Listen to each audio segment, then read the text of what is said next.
Welcome to The Next. I'm Alana Flynn. And I'm Jackson Kurtz. This is our last show until January. We have the latest on the charges against former Trump advisor Michael Flynn, the GOP tax bill vote in the Senate, and the serial killer that terrorized the Tampa Bay area has been caught. But on a more positive note, a look at the Festival of Trees in downtown Lawrence. Will we catch you down the street at the Christmas parade tomorrow? I may be there. Yeah? Dressed up as Santa Claus? Yes. Not the Grinch. Perfect. And in entertainment, another one bites the dust. Matt Lauer fired after allegations of sexual misconduct surface. A new coming-of-age movie breaks ratings records, and a big news coming from across the pond.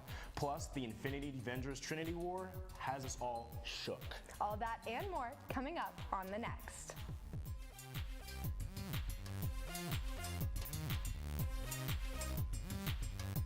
Welcome to The Next. I'm Alana Flynn.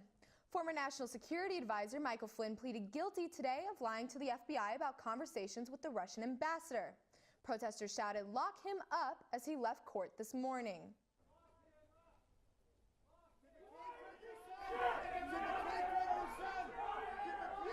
During the 2016 election, Flynn helped popularize the campaign chant, "Lock her up," regarding Hillary Clinton's email sent on a private server. A statement released by special counsel Robert Mueller's team says Flynn has decided to assist investigators. Flynn says he was advised to have these back-channel conversations. Several national media outlets are saying the president's son-in-law, Jared Kushner, is the one who directed him to do that.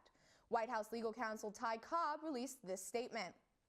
Today, Michael Flynn, a former national security advisor at the White House for 25 days during the Trump administration and a former Obama administration official, entered a guilty plea to a single count of making a false statement to the FBI.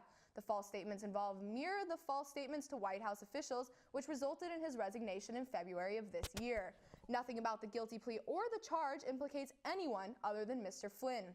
The conclusion of this phase of the special counsel's work demonstrates again that the special counsel is moving with all deliberate speed and clears the way for a prompt and reasonable conclusion.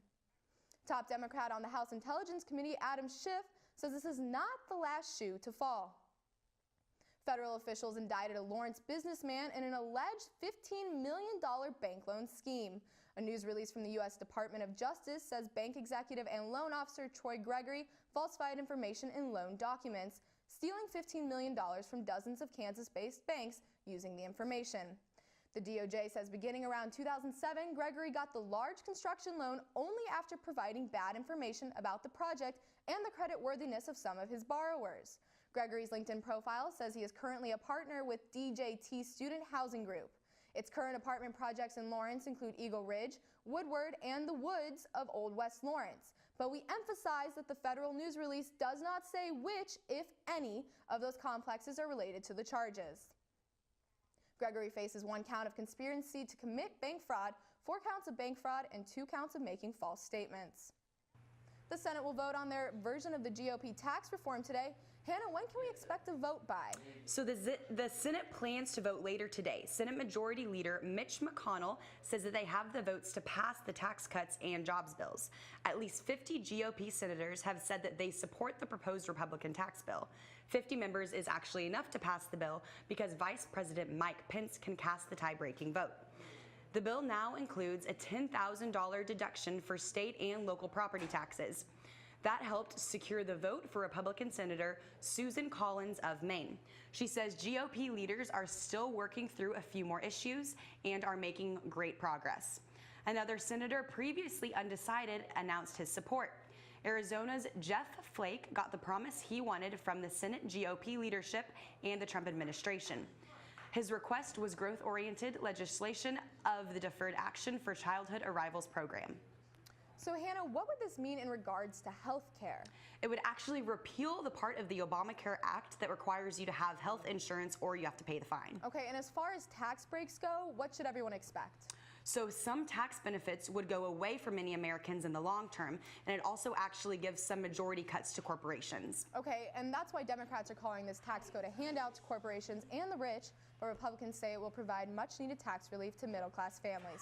Great, thank you so much, Hannah. The man Tampa police say is a serial killer who was terrorizing neighborhoods there is in custody. They arrested Howell Emmanuel Donaldson III Tuesday after he left a bag containing a loaded gun with his McDonald's coworker. The manager contacted a police officer who was eating in the restaurant at the time.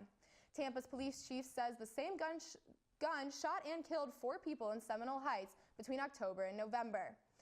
Police say Donaldson admits to owning the gun, but not to the 4 killings. All of the victims were either getting on or off a city bus or were at a bus stop when they were shot. Students who wanted to know their HIV status got free testing on campus this week. The Watkins Health Center placed tables at the Kansas Union Wednesday and at Anschutz Library yesterday. The free testing was in honor of World AIDS Day today. They also gave safe sex kits to those waiting for their results and to students who were passing by. One KU student says it's important to him to get tested to know the status of his health, and he also likes how convenient the testing is. The fact that it's like here and it's free on campus every 6 months, which is how often you're supposed to get tested for HIV, it just makes it easier to go and come here and get tested for that kind of things. If you missed the free event, Watkins has year-round STI testing with an appointment, and they'll bill it to your insurance if you'd like. Warren is here in the studio with a quick look at the weather right now. Warren, how's it looking out there? Hey Alana, thanks. Hey, good afternoon everybody. Happy Friday. 60 degrees out there right now with mostly sunny skies. There is a slight little breeze out there, 10 to 15 miles per hour, gusting up to 20. But all in all, we have been seeing some very nice weather here in Lawrence, Kansas, and that's looking to stick around for the weekend. Now let's take a look and see what we have going on across the country. A little system up in the Pacific Northwest giving them some rain up there. But all in all, we aren't really seeing much else across the country. Some spotty light showers down the southwest of the country, Midwest here, and parts of the mountains are seeing some light snow as well, but we really aren't seeing much. Yellowstone, though, is getting a little bit of snow, a little light snow falling there right now. Old Faithful Geyser is definitely starting to look a lot more like winter there than it is here. So I have some good news for us. We aren't expecting much in the form of snowfall, but we will see a sharp little cold front moving in our way. I will have a much more detailed forecast for you coming up in the show. Alana? Thanks, Warren. Coming up after the break, Jackson has the latest on entertainment with a big confession by Jay-Z, baby news, and a royal engagement. Stick around. Another Twitter feud, a huge movie trailer, and an exclusive interview. All that coming up. As many as 8 women have come forward with allegations of inappropriate sexual behavior against ex-Today Show anchor Matt Lauer. After the immediate firing from the Today Show, Lauer released a statement saying, "What is being said about me is untrue or mischaracterized. There is enough truth in these stories to make me feel embarrassed or ashamed." And now it's Matt Lauer's ex-wife who is now speaking out, saying he's just a very giving person and charming, and I think a lot of stuff is going to come to light. There's also been reports that Lauer is asking his former network for a $30 million payout. Cue the wedding bells. Prince Harry will marry American Meghan Markle. Since the announcement, Markle's past has been drawn to the surface.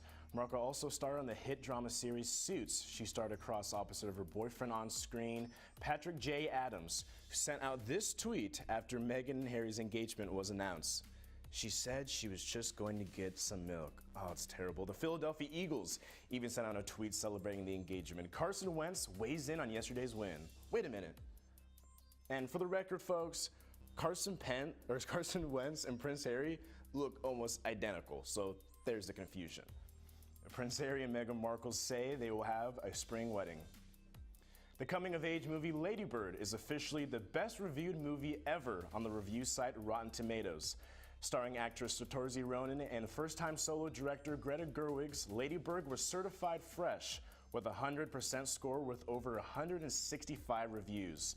The New York Film Critics also named its Best Picture winner for 2017, drawing in some major Oscar buzz. Lady Bird is in theaters now. In a recent interview with the New York Times, rapper and media mogul Jay-Z opened up about politics, race, and rap. However, the interview is getting much attention for Jay-Z's admittal to cheating on Beyonce. "It's the hardest thing is seeing pain on someone's face that you cause and having to deal with yourself," said the 45-year-old rapper. He went on to say that him and Beyonce are now working on a joint album. He also revealed his relationship with former friend Kanye West, saying, "He's my brother. I love Kanye, I do. But for real, he cheated on Beyonce." It's a big one. Social media star Chrissy Teigen announced her second pregnancy on Instagram last week with her first daughter, baby Luna, and it's pretty adorable. Luna, what's in here? Baby.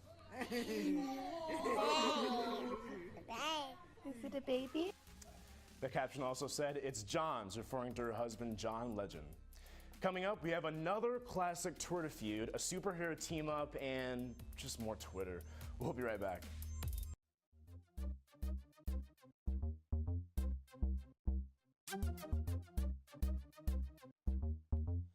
After much anticipation, the first trailer for the next Avengers Marvel movie, Avengers Infinity War, is out, teaming up Iron Man, Spider-Man, Thor, and Doctor Strange, and many more of your favorite Marvel heroes. The movie has over 60 million views on YouTube. Fans were also quick to point out many noticeable things from the trailer, including Captain America without his shield and his sweet beard, Spider-Man got a dope new suit, and the Black Panther storyline making a big appearance in a big way. Cap himself, aka Chris Evans, praised the film on Twitter, simply saying, "Holy moly." The heroes also posed for a series of photos for Vanity Fair. Infinity War comes out in May 2018. And just when we thought there was not going to be any more celebrity versus politician feuds, bam, we get Alabama Senate candidate Roy Moore versus late night comedian Jimmy Kimmel. Kimmel has been mocking the politician for sexual assault allegations, and Roy Moore did not take kindly to the criticism. Moore said on Twitter, "If you mock our Christian values, come down here to Alabama and do it man to man." Jimmy Kimmel was quick to respond, saying, "Sounds great, Roy. Let me know when you get some Christian values, and I'll be there." And then he later went on to say, "Wear that cute little leather vest." Just what's going on there. And finally, this week wouldn't be complete without a viral Twitter meme. It started with a single innocent tweet from rapper Tyler, the Creator, that says, "I have 8 friends," which to a lot of people seem to relate to. But then Twitter users started quoting the tweet and adding jokes, like this first one here. "I have 9 friends, other friend. I don't really care about net neutrality. I have 8 friends." "I have 9 friends. Toxic by Britney Spears isn't even that good. I have 8 friends." It's a great song. "I have 7 friends. Drunk girl in the bathroom. Oh my God, I seriously love your top. Me, I have 8 friends." How dare you insult Britney Spears like that? And this girl came and gained a friend. If anything, this taught us to get rid of those people in our life that don't care about net neutrality, Britney Spears, because Toxic is just a great song. It's amazing. That's all for entertainment. After the break, Alana will have the latest on a new sushi bar in downtown Lawrence. Sounds yummy. A live look at the Festival of Trees and your weather. Stick around. The city has welcomed several new sushi spots to Lawrence this year, but the most recent one does more than just serve up raw fish. Sushi Co had its grand opening event last night. The owners say that the atmosphere and presentation is what sets their restaurant apart. The head chef approaches each dish as a work of art. He says he wants every meal to be an experience. From simple rolls to fish on fire, they even call the way they present the cocktails masterpieces. Many chefs doesn't do practice. They gotta make just a simple cut roll, but I don't like it. I want to make something specialty, you know? Yeah. The restaurant is open 7 days a week, but closed daily from 3 to 5 p.m. They say they even have a KU student discount. Basketball season is upon us, but there is definitely more going on in KU sports. Playmakers is here to catch us up on what's happening this week in sports.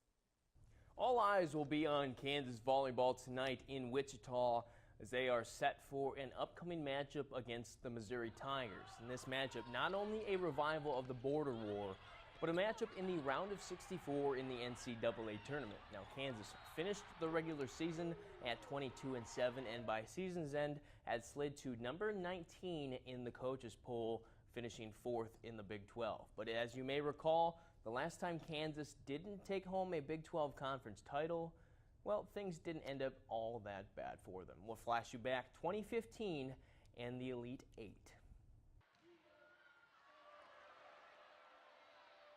Rigdon! Kansas has done it! Now, Kansas still boasts that All-American trio of Madison Rigdon, Kelsey Payne, and Anise Havili. Those 3 have truly left their mark on the program, but enter this tournament in a different light, their curtain call as seniors for the Kansas Jayhawks. And Kansas men's basketball has always been known as a perennial power in college hoops, but this season has already started off particularly impressive, not only because the team is the number 2 ranked team in the nation, and not only because they currently sit at 6-0, but because they're doing it with such a short bench. Kansas currently only has 7 rostered scholarship players, and that is not very many, but they're still finding ways to score. 5 Jayhawks, currently averaging double digits in scoring. That barrage has been led by the veteran crew of Svi Mikhailuk, LeGerald Vick, and Devontae Graham, among others. But this squad will face its first legitimate test this Saturday, where they will head to Miami for the Hoop Hall Invitational. And they'll take on Jim Boeheim's vaunted 2-3 defense and the Syracuse Orange. And this defense is nothing to mess with. Now, Kansas has found a ton of success already scoring fast-paced in transition, and that is one way to break this defense. But in the half court, Kansas will start things with the play of their 4- and 5-man, in this case, LeGerald Vick and Udoka Azubuike, to break this press. The key to breaking the 2-3 zone is starting with those big men at the top of the key, and from there either driving the ball to the hoop or kicking to the wings, where Kansas can use that electric shooting ability, which has made them so dangerous up to this point in the season. Tip-off is set for Saturday at 4:30 p.m. as Kansas looks to improve to 7-0. And that about does it for your Playmakers Sports Report. Reporting on behalf of the Next, I am Jack Nadeau. Thanks, Jack. It's finally beginning to look a lot like Christmas here in Lawrence. That's partially because of the 31st annual Lawrence Festival of Trees. The event each year helps out families in need. The trees you see here are all for sale. Local groups donated and decorated them. The festival will auction off to raise money for charity. This year, all proceeds are going to the Children's Shelter in Lawrence. If you want to get in the Christmas spirit and check it out for yourself, the event lasts until December 3rd. All right, Warren, it's December 1st. Are we going to hit cold, or do I need to keep wearing a coat? Tell me what's going on. Well, eventually we'll cool off, but as of right now, we really are, it's extremely warm out there. It's not starting to feel like Christmas at all whatsoever. So out there right now, 60 degrees. This is our East Lawrence camera at the train station. I bet a lot of people didn't even know that we had a train station here, but we do. So on the east part, mostly sunny skies out there, 10 to 15 miles per hour. So today is the first day of meteorological winter. So that means that meteorologists define December, January, and February as the 3 coldest months out of the year. So the actual winter season doesn't start until the winter solstice occurs in 20 days.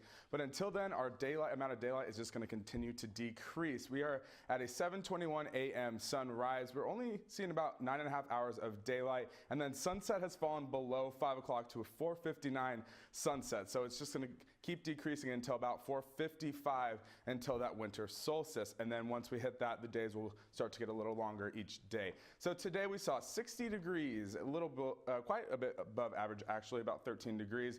We're around 47 usually for this time of year. If you're heading out tonight, 52 at 5, but then we head on into the 40s when you head on into tonight. So it's going to be chilly, so definitely bring a jacket. If you're heading out to the parade tomorrow on Mass Street, it's going to be 50 degrees around 11 o'clock, and as the day progresses, it's just going to continue to gradually warm up to an afternoon high right around 60 degrees. So tomorrow's going to be beautiful. So get out and enjoy that parade. It's going to be a great morning on Mass Street. 60 degrees tomorrow, 65 on Sunday, and 65 on Monday.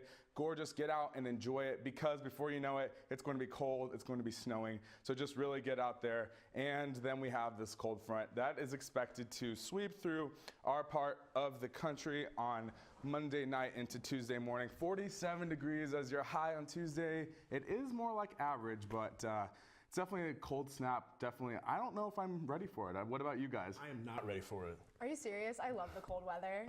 I mean, I'm living out these last few days outside as much as I can, Right. but as soon as I can snuggle in with a little snow, I'm going to be a very happy camper. Exactly. The hot chocolate, all that's Oh, so yum. great. It is December, which means there's only a few weeks left of the semester, and the final stress is upon all of us. But it's also the most wonderful time of the year. Andy Williams, great song. Christmas activities, so much is going on. And if you're feeling festive already, the 25th annual Lawrence Christmas Day Parade is this Saturday, December 2nd at 11 a.m. as Warren mentioned. It will take place en masse starting at the 7th, mass ending at South Park, featuring horse-drawn cages, wagons, bells, free donations, or it's free, but bring donations for the Toys for Tots drive. And I mean, are you gonna go? I might kind of go. Oh, I go every single year. I've gone all 4 years so far. Events on Mass Street are always a good time, so might as well go down, and then you can eat and stuff after. So It's awesome. Well, and I remember the Toys for Tots thing, one of my favorite things growing up. My parents and I would go Black Friday shopping to buy as many toys as cheap as we can to donate. So I love this cause. This is a great awesome. idea. you're awesome. Oh my goodness. In Kansas City, check out the Heartland Men's Chorus with their holiday show. The Folly Theater in Kansas City will host it tomorrow at 8 p.m., December 3rd at 4 p.m. Tickets range from $15 to $40 and are available at hmckc.org. And actually, our very own news director, Chad Curtis, is in the ensemble. That's him, who you saw up there. So I would pay $40 to go see Chad sing. I would pay a lot of money. I would go. I would Latin, like I want to go. In Latin, he sings in Latin. He's a jack of all trades. It's incredible. And to continue the weekend of holiday festivities, there will be a holiday extravaganza featuring arts and crafts vendors from Kansas. That is also Saturday, 9 a.m. to 4 p.m. at the Sports Pavilion at Rock Chalk Park. And it's also free. There's going to be concessions provided by Sandbar Subs. Ooh, that's so good. I'll go anywhere with free subs. Yeah, oh my gosh. Plus Christmas bazaars. Can you get much better? It's like so festive and Love perfect. Christmas. Always go with your grandma. I feel like that's a thing to do with your grandparents. Yeah. It's a good thing that they're doing these events this weekend because it's going to be beautiful. Yeah. Next Love weekend, that. maybe not so much. So good And thing. before we're all stressed studying for finals and the whole nine. We're gonna have a fun, goofy time before we have to really bunker down and settle in for the holidays. So, hey, that is all for us here at The Next until January. From all of us here, happy holidays, and we will see you next semester.